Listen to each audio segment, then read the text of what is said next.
자, 우리 다 찾으셨으면 저하고 같이 한 절씩 교독하도록 하겠습니다. 제가 먼저 읽겠습니다. 그들이 조반 먹은 후에 예수께서 시몬 베드로에게 이르시되 요한의 아들 시몬아 네가 이 사람들보다 나를 더 사랑하느냐 하시니 이르되 주님 그러하나이다. 내가 주님을 사랑하는 줄 주님께서 아시나이다. 이르시되 내 어린 양을 먹이라 하시고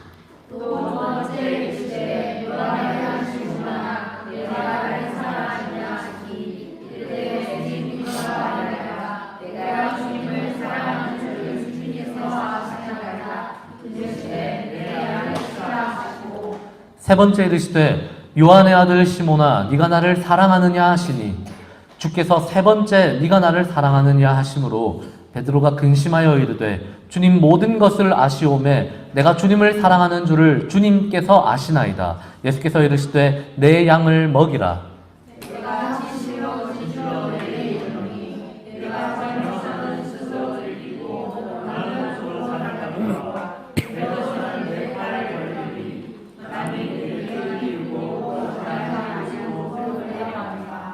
이 말씀을 하심은 베드로가 어떠한 죽음으로 하나님께 영광 돌릴 것을 가리키심이로라. 이 말씀을 하시고 베드로에게 이르시되 나를 따르라 하시니 베드로가 돌이켜 예수께서 사랑하시는 그 제자가 말하여 들었을 보니 그는 만찬석에서 예수의 몸을 지하여 주님을 하는 자라고 보니까 그런 자라. 이에 베드로가 그를 보고 예수께 여짜오되 주님 이 사람은 어떻게 되겠사옵나이까? 예수께서 이르시되 내가 올 때까지 그를 머물게 하지라도 내게 주시하느냐 너는 나를 따르라 하시니라. 이 말씀이 형제들에게 나가서 그 제자는 죽지 아니하겠다 하였으나 예수의 말씀은 그가 죽지 않겠다 하신 것이 아니라 내가 올 때까지 그를 머물게 하고자 할지라도 내게 무슨 상관이 있냐 하신 것이로라.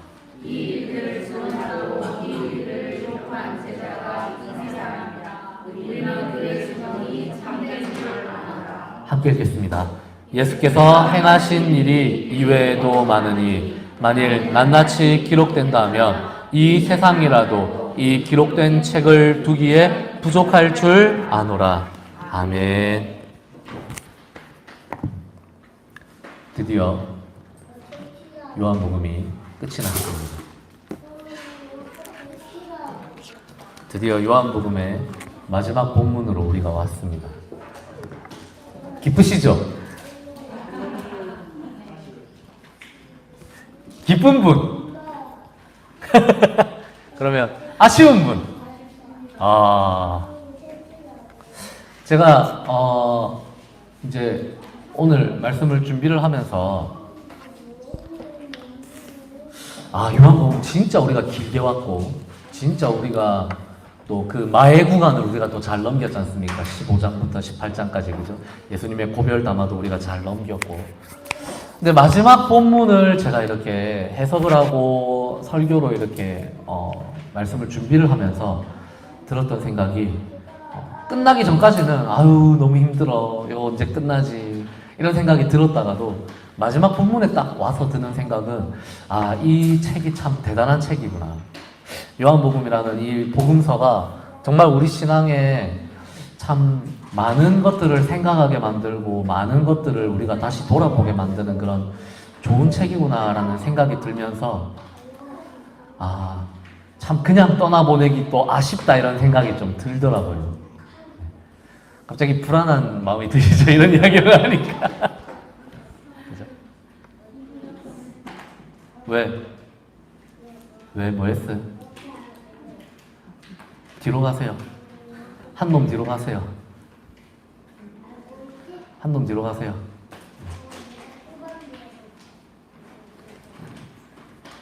네. 역시 마지막 때가 되니까 알죠? 마지막 때가 이르면 원래 환난이 많고 고난이 많은 법입니다. 그래서 들었던 생각이 문득 든 생각이 뭐였냐면 우리가 처음에 요한복음을 시작할 때 요한복음 본문으로 바로 들어가지 않고 우리가 같이 요한복음 한번 전체적인 개관을 했었잖아요. 그죠?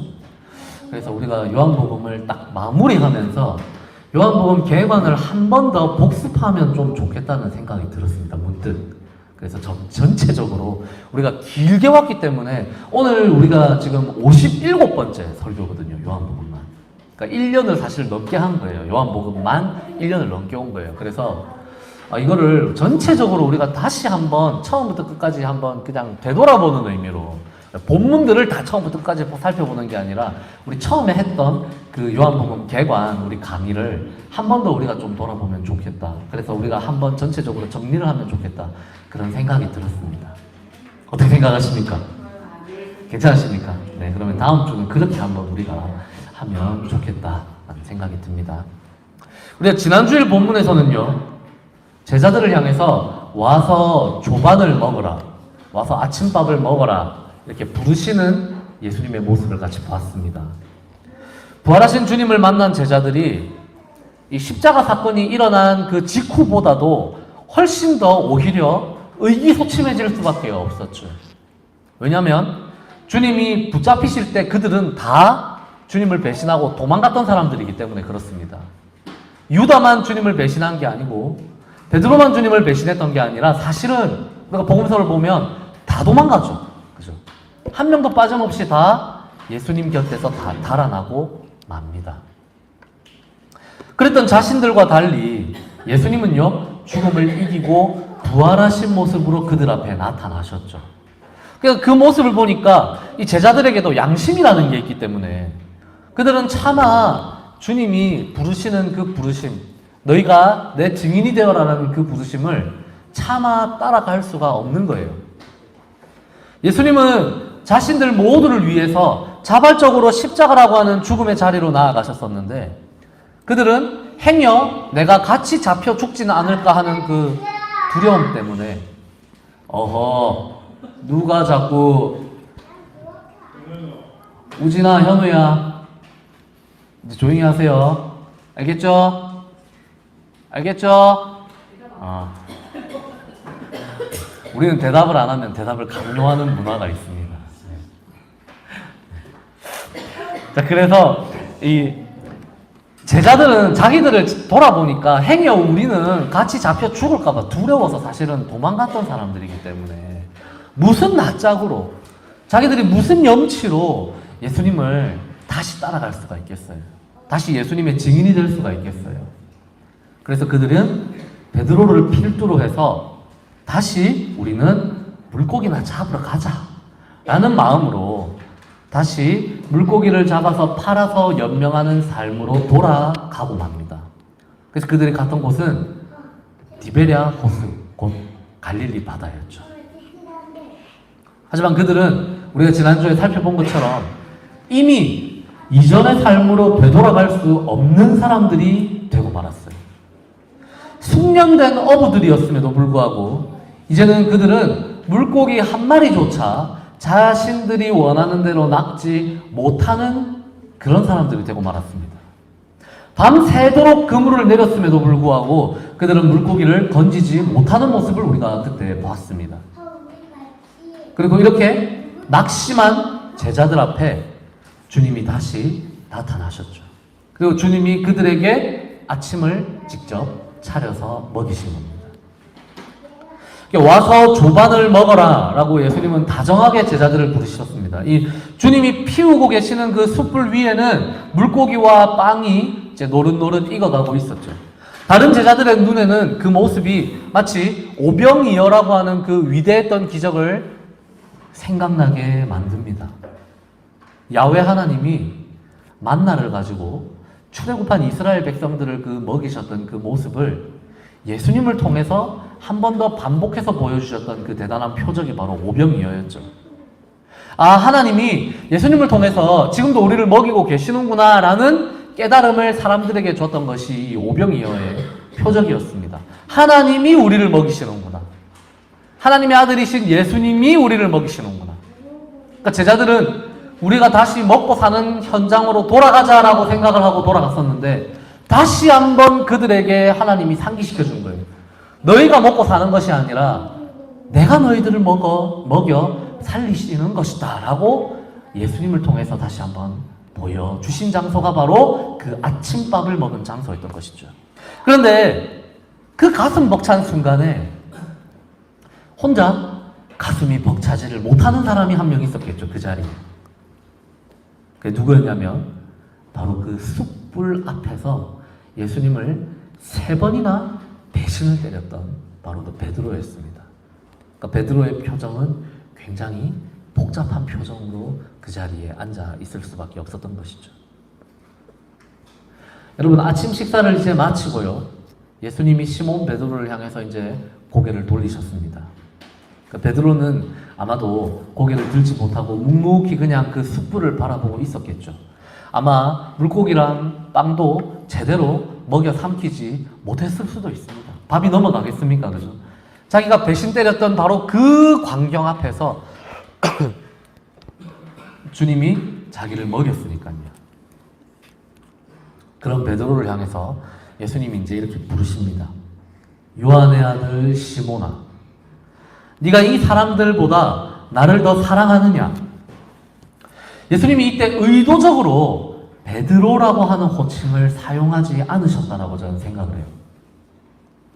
왜냐하면 주님이 예전에 베드로라는 이름을 주셨던 그 순간은요, 앞으로 내가 세울 그 교회의 반석과 같은 존재가 될 거야 라는 의미로 이 페트로스, 반석이라는 이름을 그에게 주셨기 때문에요. 베드로라는 이름은 주님의 반석이라는 뜻입니다. 그런데 베드로가 한 짓은 반석이 될 만한 사람의 행동이 아니었죠. 그죠? 말 그대로 그 반석이 산산이 깨어져서 모래처럼 되어버린 순간이 바로 베드로가 주님을 배신했던 그 순간이었습니다. 그러니까 베드로라는 이름은 사실상 폐기 처분된 이름과 다름없었던 거예요. 요한의 아들 시몬이라고 하는 이 부름, 누구의 아들 누구누구라고 하는 이 호칭은요, 굉장히 공적인 호칭이에요. 그러니까 약간 예수님하고 지금 이 베드로 사이에 존재하고 있는 좀 어떤 정서적인 어떤 마음의 어떤 그런 간극을 보여주는 그런 호칭이라고도 볼 수가 있습니다. 그런 시몬 베드로에게 예수님이 하나를 물어보시죠. 그런데 그 질문은 뭡니까? 예전에 대제사장 집에서 여종과 그 대제사장의 수하들이 베드로에게 던졌던 그 질문과 똑같은 질문을 만약에 던졌으면 베드로가 좀 더 수월하게 회복이 될 수 있었을 텐데, 예수님의 질문은 다른 질문입니다. 그때 여종들과 수하들은 뭐라고 했냐면, 너 그의 제자가 아니냐? 아니면 너 그 사람을 알지 못하느냐라는 이런 질문을 던졌거든요. 그런데 베드로에게 예수님이 던지시는 질문은 훨씬 더 차원이 높은 질문이에요. 훨씬 더 어려운 질문입니다. 그게 뭡니까? 네가 이 사람들보다 나를 더 사랑하느냐라고 물으셨어요. 그러니까 베드로야, 너 나 알지? 너 나 알잖아. 아니면 베드로야, 너 내 제자 맞지? 너 내 편이지? 이렇게 만약에 물어보셨다면 베드로가 훨씬 수월하게 회복이 될 수가 있었을 거예요. 그죠? 근데 베드로에게 굉장히 어려운 질문을 던진 겁니다. 너 여기 있는 이 모든 것들보다 나를 더 사랑하느냐라고 물으셨습니다. 베드로는 3차례 예수님을 배신했죠.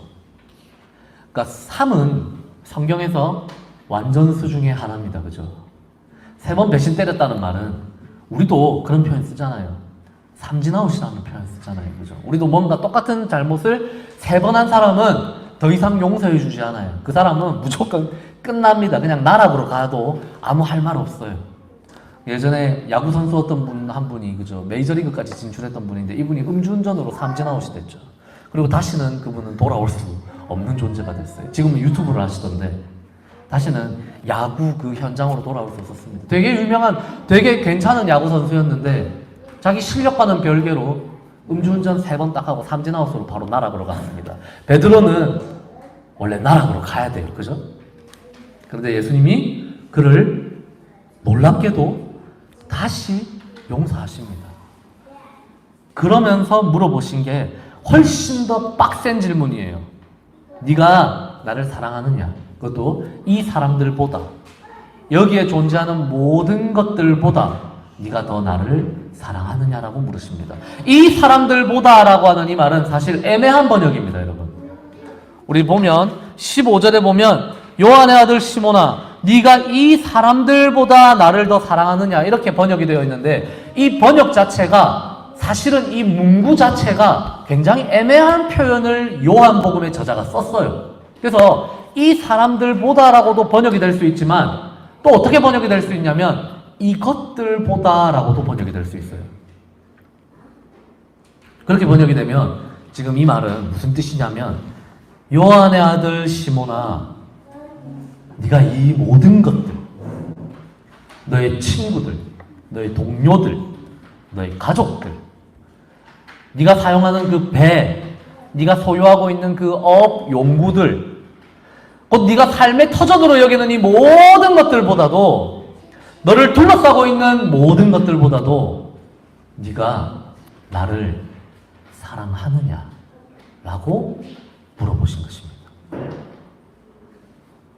여러분, 베드로가 주님을 사랑했을까요? 사랑 안 했을까요? 어떻게 생각하십니까? 베드로가 예수님을 사랑했을까요? 안 했을까요? 제 생각에는 베드로가 주님을 사랑했습니다.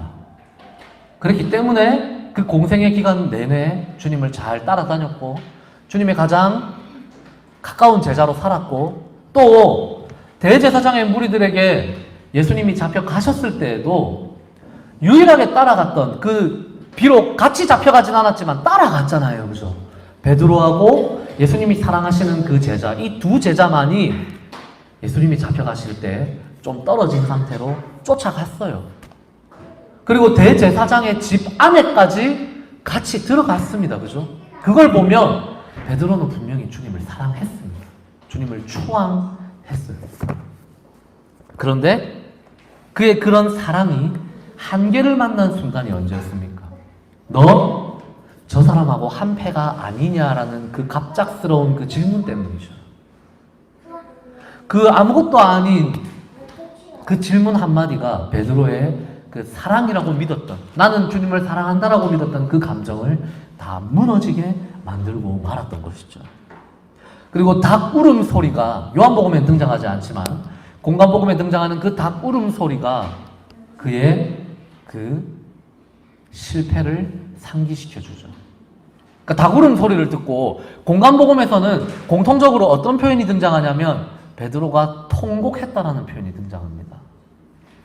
그러니까 그 닭 울음 소리가 공관복음서에서는 베드로의 회개하는 타이밍이었어요. 근데 요한복음에서는 그 닭 울음 소리를 듣고 회개하는 그런 장면은 등장하지 않죠. 베드로의 회개 타이밍은 바로 지금 여기입니다. 요한복음에서는. 베드로는 그 기억이 떠올라서 그것도 자기가 배신했던 그 상황, 그 숯불 앞에 앉아서 예수님을 향해 감히 자신있게 제가 주님을 사랑합니다 라고 이야기할 수가 차마 없었습니다. 그래서 베드로가 뭐라고 하냐면요, 제가 그러하나이다 라고 답은 하지만 그 뒤에 바로 이어서 베드로가 이런 말을 합니다. 제가 주님을 사랑하는 줄 주님이 아십니다 라고 이야기를 해요. 많은 사람들은요, 베드로가 한 이 말을요, 예수님을 통해서 그가 완전히 회복하면서 완전한 신앙 고백의 단계로 다시 돌아갔다라고 그렇게 보기도 합니다. 근데 제 생각은 달라요. 베드로는 주님 그러하나이다 라고 이야기를 했지만 그 직후에 내가 주님을 사랑하는 줄 주님께서 아시나이다 라고 이야기하잖아요. 베드로는 이때 알고 있었습니다. 뭘 알고 있었냐면 이전에 그가 예수님을 사랑했던 것, 이전에 그가 했던 사랑, 자기 확신에 가득 차 있었던 그 사랑, 열정으로만 충만했던 그 사랑은 진짜 사랑이 아니었다라는 사실을 베드로는 그때 알고 있었어요. 여러분, 생명의 위협 앞에 무너지는 사랑은 진짜 사랑이라고는 할 수가 없어요. 저는 그렇게 생각합니다. 우리가 자녀를 위해서 우리의 목숨을 버릴 수 있잖아요. 그렇지 않습니까? 그건 진짜 사랑이죠. 그런데 만약에 내 목숨이 만약에 더 귀하다고 여긴다면 그게 정말 진짜 사랑인가? 그게 진짜 참된 사랑인가? 아니면 조금 우리가 범위를 좁혀서 그게 성서에서 이야기하는 진짜 하나님이 주시는 그 사랑의 감정인가라는 거에 대해서는 우리가 좀 돌아볼 필요가 있습니다. 생명의 위협 앞에 무너지는 사랑은 진짜 사랑이라고는 보기가 어렵다고 저는 생각해요. 베드로가 지금까지 예수님을 향해서 보여주었던 자신의 헌신과 신앙 고백과 열정, 이 모든 것들은 숯불 앞에서, 여종 앞에서 산산이 깨어졌습니다. 그것들이 얼마나 보잘것없는 그냥 그 아주 얇은 유리와 같은 그런 사랑이었는지 베드로는 이제 알고 있어요. 그래서 베드로는요, 주님을 사랑한다라고 말은 했지만, 주님 그러하나이다 라고 말은 했지만 그것을 자신하지는 못하고 있습니다. 그게 지금 딱 이 문장이에요.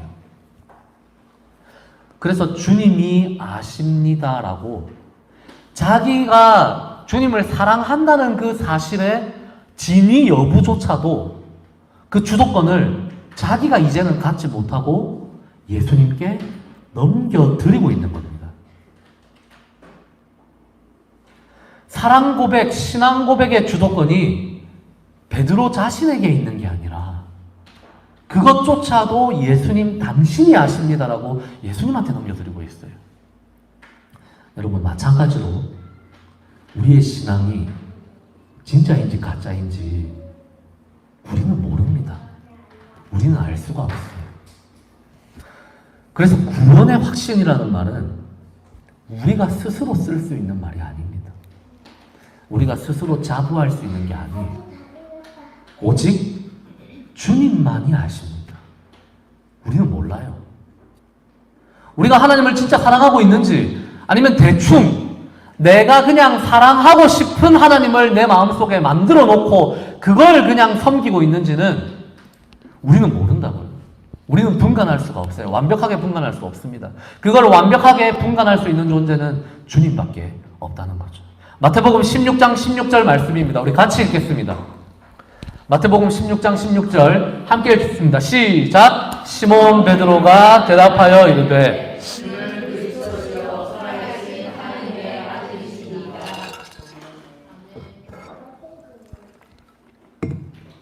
우리는 흔히 이 문장을 최고의 신앙 고백으로 칩니다. 근데 정작 베드로는요, 그렇게 생각 안 할 거예요. 이 말도 베드로가 한 말이잖아요. 그죠? 베드로는 이 문장을 자기가 한 최고의 신앙 고백으로 분명히 여기지 않을 거예요. 저는 그런 확신이 생겼습니다. 우리는요, 우리 자신의 진정성을 알 수가 없어요.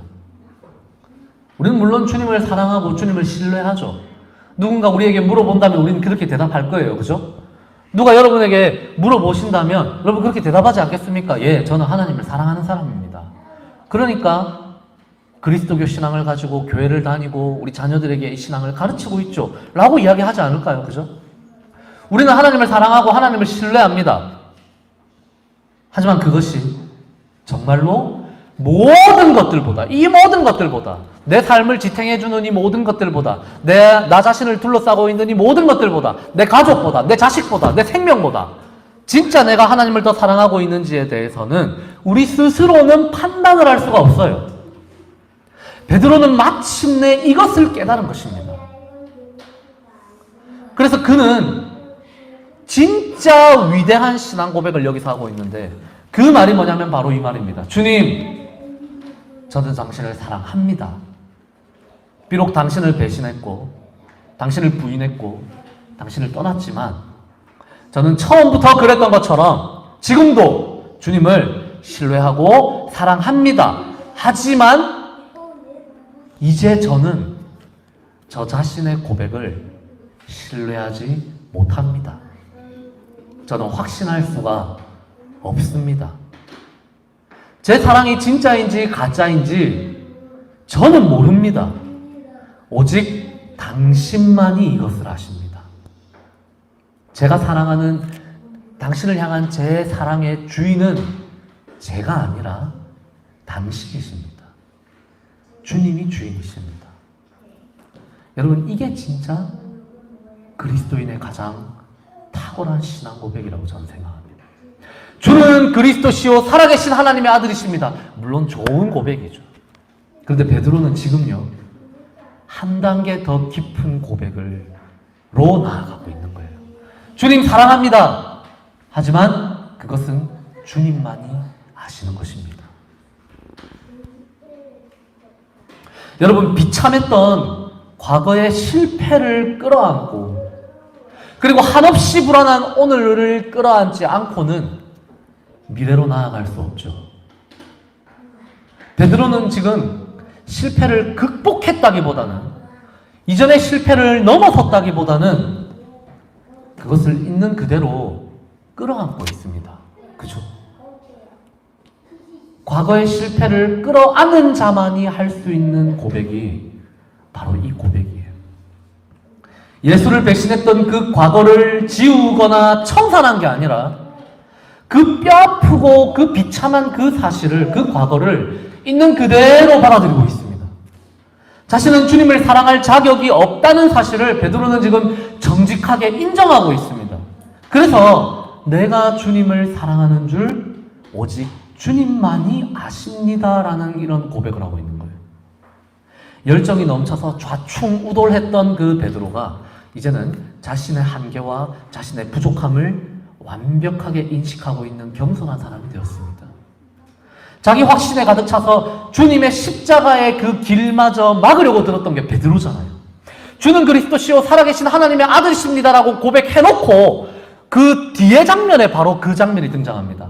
이 신앙 고백 바로 뒤에 베드로가 무슨 짓을 하냐면 주님 죽으면 안 됩니다. 내가 주님을 지켜드리겠습니다. 이렇게 이야기했다가 주님으로부터 사단아 물러가라 이 말을 듣거든요.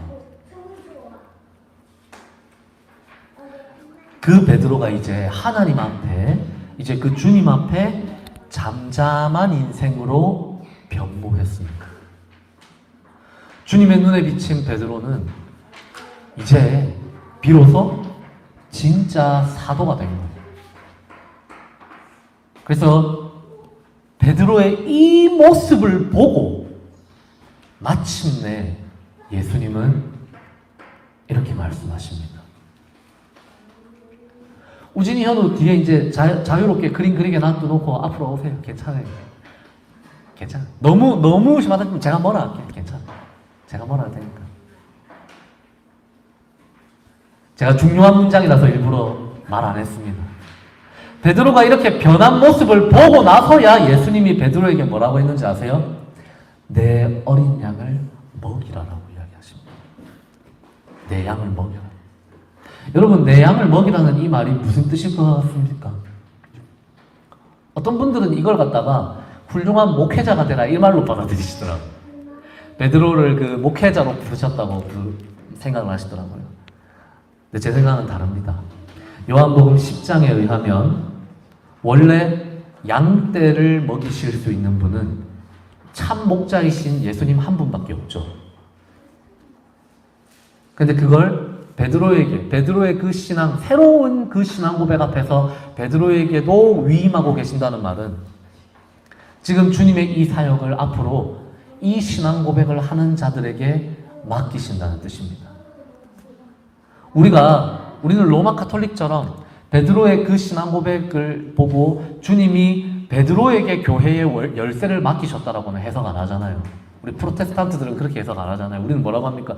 베드로의 그 신앙 고백 위에 그 신앙 고백이 반석이다라고 우리는 해석하잖아요. 그죠? 마치 그것처럼 예수님은 지금 새로운 신앙 고백을 하는 그 베드로에게만 교회의 사역을 맡기신 게 아니라 앞으로 베드로와 같은 그런 신앙 고백을 하게 될 모든 주님의 자녀들에게, 모든 주님의 제자들에게 주님의 사역들을 맡기시는 거예요. 주님만 아십니다라고 말할 수 있는 사람들에게, 주님이 아십니다, 나는 모릅니다라고 고백할 수 있는 모든 겸손한 신자들에게 예수님은 당신의 사역을 맡기시겠다고 말씀하신 겁니다. 여러분, 내가 주님을 사랑한다는 사실조차도 내가 아니라 주님이 아십니다라고 고백하는 그 모든 사람들에게 예수 그리스도는 당신이 이 세상에 하셨던 모든 사역들을 맡기십니다. 이게 요한복음을 읽는 모든 독자들에게 전달되고 있는 메시지이기도 하죠. 우리에게도 전달되는 메시지입니다. 내가 뭔가를 할 수 있다. 이 사역은 내가 아니면 안 돼. 나만큼 주님을 사랑하는 사람이 여기서 어디 있어? 이렇게 말하는 사람들에게 주님이 당신의 사역을 맡기시는 게 아니라 오히려 주님, 제가 주님을 사랑하기는 하는데요.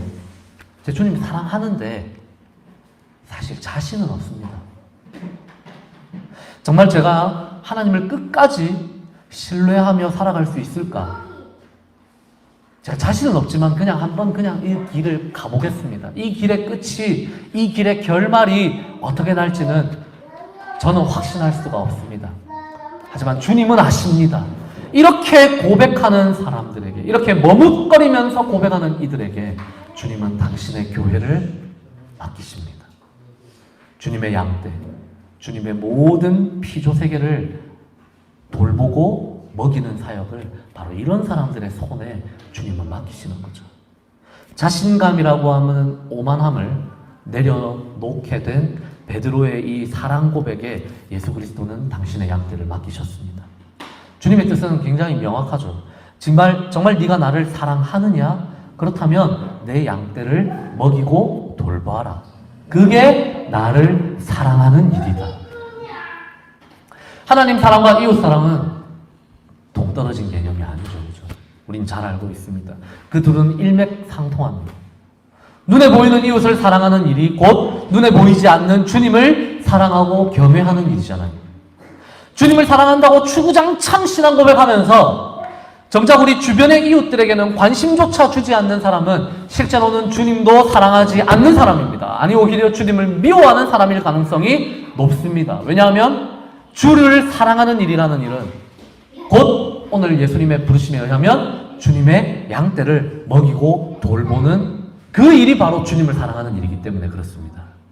사랑을 운운하는데 섬기지도 않고 희생하지도 않고 손해보지도 않는 사람은 사랑하지 않는 사람입니다.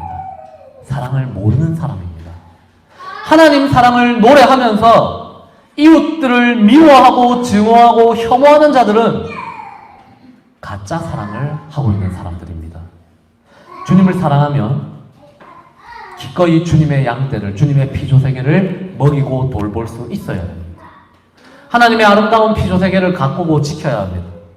주변에 존재하는 아프고 어려운 이웃들, 이들이 누리고 있는 희노애락을 마치 내 일처럼 공감하고 같이 끌어안을 수 있는 사람만이 진짜 하나님을 사랑할 수 있는 사람입니다.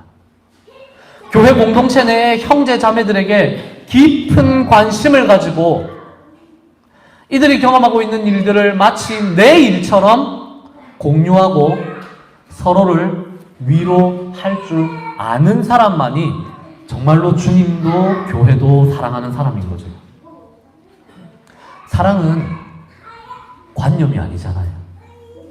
우리가 다 사랑을 해봐서 알지 않습니까? 사랑한다면 반드시 그 사랑을 따라 움직이게 되어 있고, 사랑이 이론이 아니라 행동이라는 것, 그것을 우리는 잘 알고 있죠. 정이란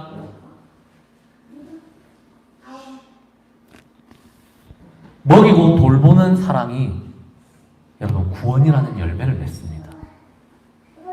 하나님이 그리스도를 통해서 우리를 먹이시고 살리신 것처럼 이제는 우리가 그분의 양들을, 그분의 세상을, 그분이 지금도 구원하기를 원하시는 우리 주변의 많은 이웃들을 우리가 이제는 먹이고 돌보라는 그 사랑의 부르심을 받은 것이죠. 여러분, 사랑하지만 이제는 스스로의 사랑조차 확신하지 못하고 있는 그 베드로, 그 사랑의 진위 여부조차 주님께 이제는 다 온전히 내어드린 그 베드로를 예수 그리스도가 이제 다시 한번 부르십니다. 본문 18절 19절입니다. 본문 18절 19절 함께 읽겠습니다. 시작. 내가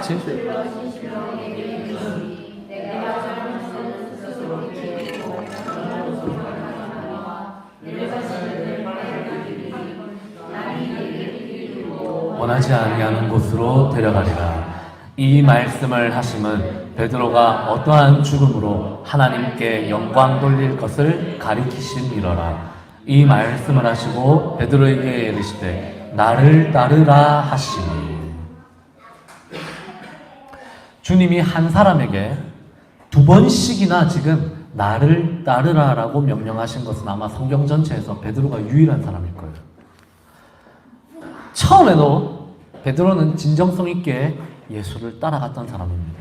그렇지만 그 처음 그 따라감은 처절한 실패와 배신으로 끝나고 말았죠.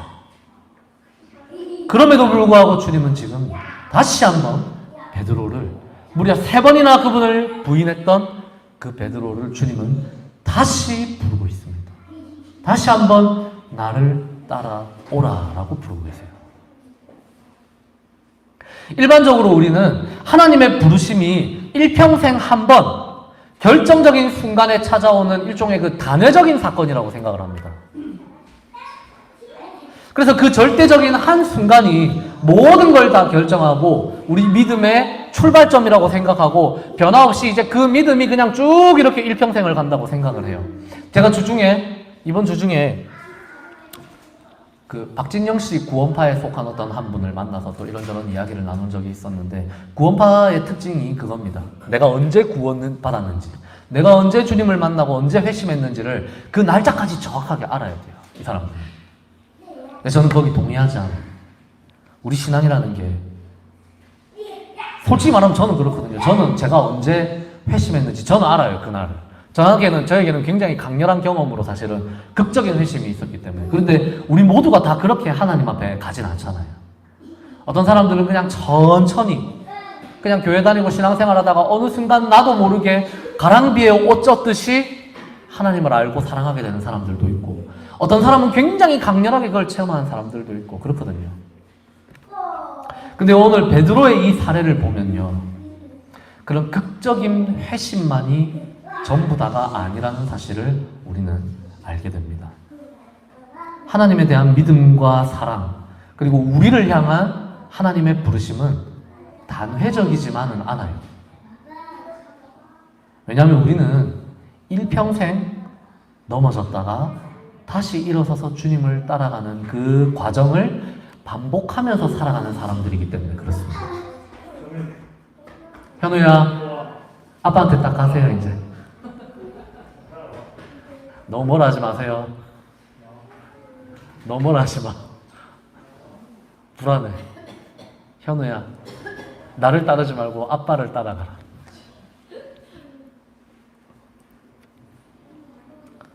여러분, 우리 각자 자신을 한번 정직하게 돌아보세요. 10대 때 받았던 부르심, 그리고 그 신앙의 모습이 20대에 그대로 간 사람이 있습니까? 30, 40대에 만났던 그 하나님의 은혜와 사랑의 깊이가 20대에 젊고 어렸던 시절에 체감했던 것과 그 깊이가 동일합니까? 그렇지 않죠. 우리의 인생이 알 수 없는 안개 속을 향해서 전진해 갈수록, 우리 신앙의 연수가 한 해 한 해 쌓여갈수록 우리는 그때마다 하나님의 새로운 부르심을 받아요. 10대 때 받았던 부르심과 20대 때 받았던 하나님의 영성은 다르고, 20대 때 내가 만났던 하나님과 30대 때 만났던 하나님의 은혜는 또 다릅니다. 때마다 필요한 깨달음으로, 때마다 필요한 은혜로, 때마다 필요한 사명감으로 주님은 우리를 계속해서 부르세요. 베드로에게 하신 것처럼 그렇습니다. 베드로는 예수를 따라가는 일조차도 자기 열정에 기대어서 했던 사람이죠. 그러나 그리스도인이 되는 일은 우리 자신의 능력이나 우리 자신의 열정이나 의지로 가능한 일이 아닙니다. 그래서 베드로는 처절하게 그리고 철저하게 실패하고 말았죠. 왜냐하면 자기 의를 따라서 주님을 따라갔기 때문에 그렇습니다. 그리고 역설적으로 베드로는 실패했기 때문에 마침내 은혜를 깨달았어요. 실패한 자에게 내미시는 주님의 손길을 베드로는 받았습니다. 배신자도 용서하시는 하나님의 사랑을 베드로는 체험했습니다. 다시 한번 나를 따라와라 라고 부르시는 예수 그리스도의 그 음성이야말로 내가 절대 너를 버리지도 않고 내가 절대 너를 포기하지도 않는다는 주님의 그 압도적인 은혜의 증거였습니다. 악수 한번 하고, 이왕 온 김에 악수 한번.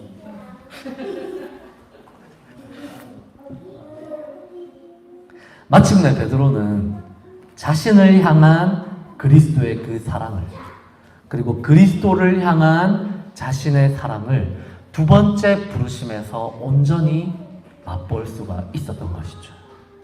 여러분, 저는 18절 말씀을 읽으면서 좀 웃긴 생각을 했습니다. 제가 이 드립을 자주 치는데요, 사실. 18절 말씀 보면 내가 진실로 진실로 너에게 이르노니 네가 젊어서는 스스로 띠띠고 원하는 곳으로 다녔거니와 늙어서는 네 팔을 벌리리니 남이 너에게 띠를 띄우고 원하지 아니하는 곳으로 데려가리라. 저도 젊어서는 스스로 띠를 띠고 제가 원하는 곳으로만 쏘다녔어요. 그런데 나이가 들고 결혼을 하고 아이들이 태어나고 나니까 저에게 아기띠가 채워지고 원하지 않는 마트로, 백화점으로, 분유 사러, 과일 사러, 과자 사러 끌려다니는 저의 모습을 발견하게 되었습니다. 이 말씀을 읽는데 와, 이게 그냥 마음에 확 다가와서 그냥 박혀버리더라고요. 남이 너에게 띠 띄우고, 저는 애기띠를 하고 싶은 적이 없는데 어느 순간 갑자기 애기띠를 하고 하랑이와 이랑이를 안고 원하지 않는 곳으로 끌려가는 저의 모습을 발견한 거죠. 근데 여러분, 우리 인생이 사실은 다 그렇잖아요. 젊은 시절 누렸던 그 신앙의 모습하고 더 나이가 들어서 성숙해진 후에 발견하는 신앙의 깊이가 달라질 수밖에 없죠. 분명히 베드로의 배신과 실패는 그를 파멸로 이끌어갈 수도 있었습니다. 그죠? 그런데 결과적으로 그의 실패와 배신과 좌절과 낭망이 도리어 그를 더욱 깊고 성숙한 신앙의 단계로 끌고 가게 됩니다. 새롭고도 완전한 부르심의 단계로 베드로를 나아가게 만들었어요. 그가 실패했음에도 불구하고 그렇게 될 수 있었던 것은 베드로가 훌륭한 사람이기 때문이 아니죠. 주님이 그를 다시 용서하시고 다시 부르시고 다시 사랑하셨기 때문에 가능한 일이었습니다. 열정적이었던 베드로가 이제 성숙한 베드로로 거듭나게 된 것입니다.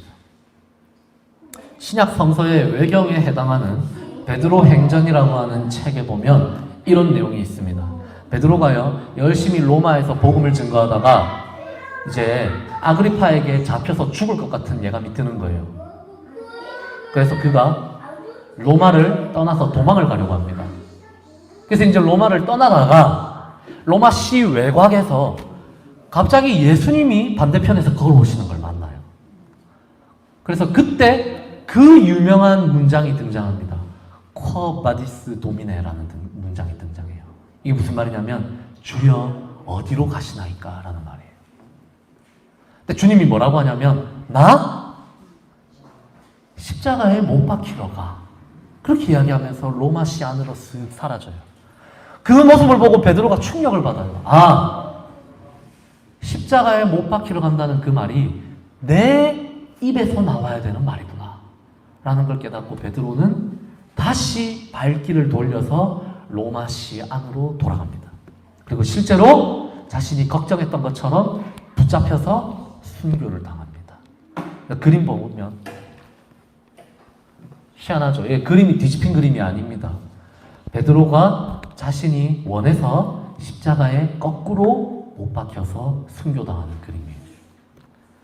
그래서 베드로는 정말로 18절, 19절 말씀대로 팔을 벌려서 십자가에 못 박혀 죽습니다.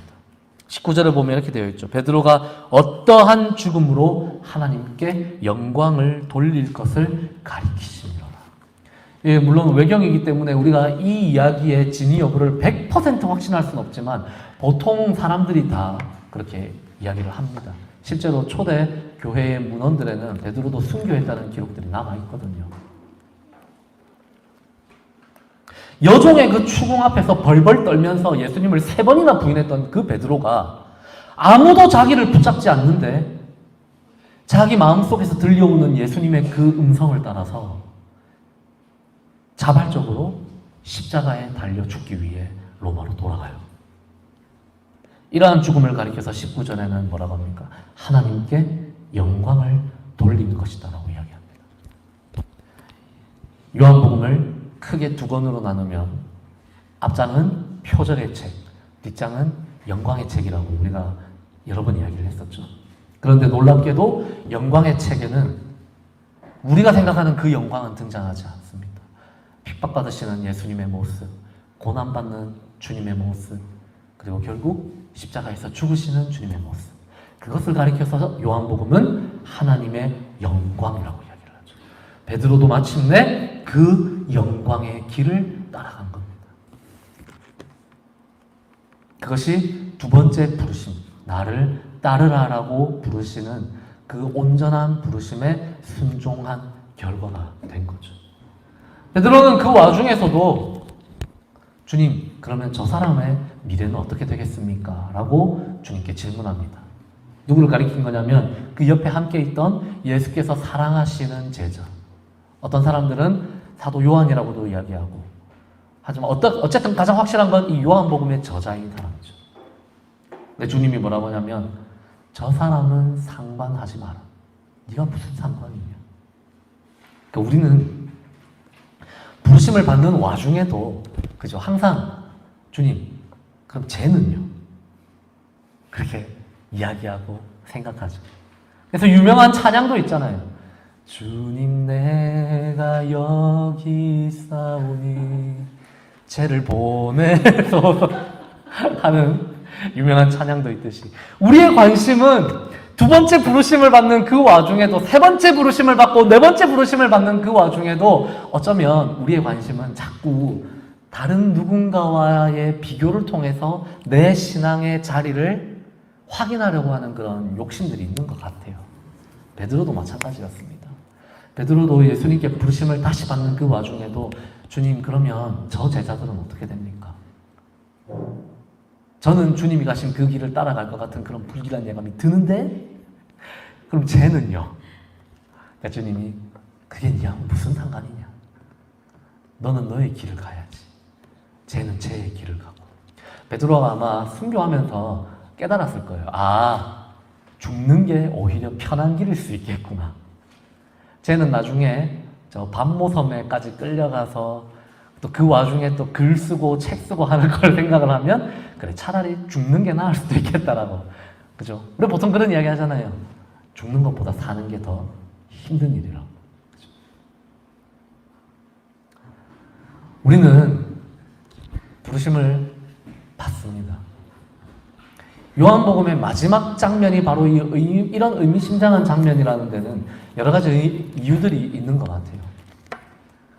우리도 예수님을 떠나갈 수 있고 우리도 예수님을 배신할 수 있어요. 그렇지만 그게 끝이 아니라 그건 오히려 우리를 또 다른 회복과 사명의 자리로 부르시는 하나님의 새로운 출발의 신호일 수가 있습니다.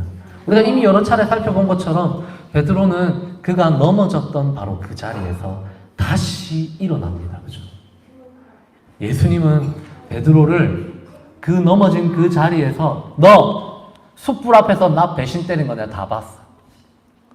이 막대 먹은 놈아. 내가 너한테 얼마나 잘해줬는데. 너 정말 못된 놈이야. 넌 막 끝장나야 돼. 이렇게 이야기하신 게 아니라 네가 실패했던 이 자리, 네가 넘어졌던 이 상황, 네가 나를 부인하고 배신했던 바로 이곳에서 나는 너를 다시 부른다. 네 힘으로 일어나는 게 아니라 내가 너를 이렇게 세우는 거야.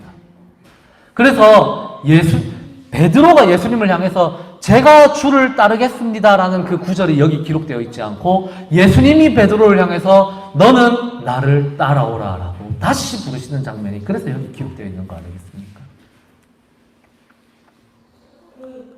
주님, 그러면 저 사람들은요? 주님, 어떻게 하면 좋겠습니까? 예수님은 그 자리에서 다른 사람들을 신경 쓰지 말고 우리 자신의 부르심만을 신경 써라고 말씀하십니다. 제가 요즘 저는 제가 얼마 전에도 제 SNS에도 그런 글을 썼는데 제가 요즘 이제 다른 교회들 욕하는 글을 잘 안 쓰거든요. 다들 아시겠지만 제가 몇 년 전만 해도 교회 욕하는데 굉장히 일가견이 있었던 사람 아닙니까? 그죠? 근데 이제는 더 이상 그런 글을 쓰지 않는 이유가 있어요. 그런 글을 쓰는 시간조차 아깝다는 생각이 들더라고요. 제가 굳이 욕 안 해도 다른 사람들이 또 많이 욕해주니까. 그럴 시간에 그냥 저는 우리를 부르시는 주님의 그 부르심에 순종하는 게 차라리 더 그 시간을 지혜롭게 사용하겠다 하는 것 같다, 그런 생각이 들 때가 있어요. 물론 이래 놓고도 또 욕하고 싶을 때는 욕을 합니다만, 열받을 때는 또 욕하고 합니다만, 일반론적으로 이제 그렇게 됐다, 그런 뜻입니다. 광야교회는 광야교회만의 부르심이 있죠. 우리는 어떻게 보면 또 다른 출발을 시작하고 그 연수가 이제 2년을 넘기기 시작한 사람들입니다. 우리는 어렸을 때 혹은 나이가 들고 나서 기성교회에서 예수님을 한번 따라가 본 사람들이에요. 우리는 주님을 배신하진 않았지만 우리는 거기서 어려워하고 힘들어하고 어쩌면 거기서 실패하고 버림받았던 사람들이죠. 그런데 거기서 우리는 끝이 나지 않았습니다. 예수님은 기성교회에서 우리가 넘어지거나 상처받았거나 우리가 거기를 떠났다거나 우리가 거기서 실패했다거나 해서 우리를 신앙의 실패자들이라고 규정하지 않았잖아요. 몰라요. 어떤 사람들은 우리를 그렇게 바라볼 수 있는 사람들도 있겠죠. 그렇지만 우리는 주님의 말씀에 의하면 또 다른 부르심으로 나아온 사람들입니다. 또 다른 출발점에 우리를 주님은 세우셨습니다. 베드로를 향해서 주님이 2번이나 나를 따르라라고 하신 것은 주님이 한 번 물면 절대 놓지 않으시는 분이라는 사실을 우리에게 가르쳐 줍니다. 우리에게도 마찬가지입니다. 우리가 실패하는 자리들이 있고 우리가 넘어지는 순간들이 있고 우리가 주님을 부인하거나 배신 때리는 그런 순간들도 있죠. 그죠? 그런데 그렇다고 해서 우리가 우리 자신을 포기하면 안 되는 것은 주님이 우리를 포기하지 않기 때문입니다. 주님이 우리를 버리지 않기 때문입니다. 주님이 다시 한번 우리를 향해서 그래, 너 실패한 거 알아. 너 넘어진 거 내가 알아. 네가 나 배신한 거 알아. 그렇지만 너는 나를 따라와야 돼 라고 부르시기 때문입니다. 여러분, 요한복음의 첫 그 독자들이 어떤 사람들이었냐면요, 유대교에서 출교당한 사람들이 굉장히 많아요. 그래서 유대교에 대한 감정이 안 좋죠. 요한복음 보면. 그죠? 그런데 그런 사람들을 향해서 이 요한복음의 마지막 본문이 뭘 가르쳐주고 있겠습니까? 끝까지 주님은 우리를 부르신다라는 가르침이죠.